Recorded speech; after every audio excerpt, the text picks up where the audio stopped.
Hey everyone, in this video, I'm going to show you how to set reminders for other people in Slack using the Workflow Builder, a powerful way to automate team nudges without typing manual commands every time. Step 1. Open the Workflow Builder.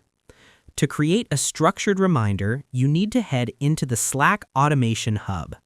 Click your workspace name in the top left corner, hover over Tools and Settings, and select Workflow Builder.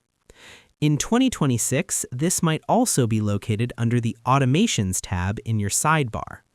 Once the window opens, click Create Workflow or the plus icon to start a new project from scratch.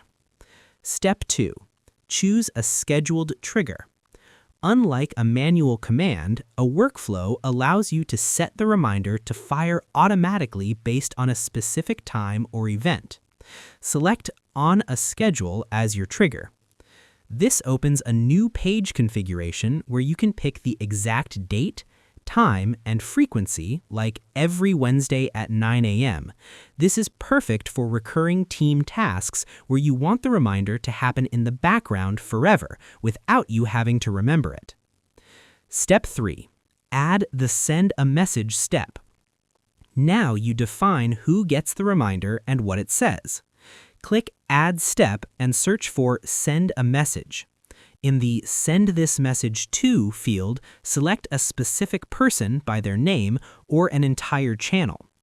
Type your reminder text in the message box. You can even include buttons or forms if you want them to check in once the task is done.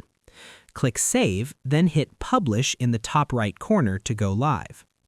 To set team reminders via Workflow Builder in 2026, open Workflow Builder, set an On a Schedule trigger for your desired time, and add a Send a Message step targeting your teammate.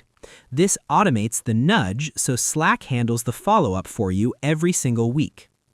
And that's pretty much it. I hope this helped you out, and I see you in the next one.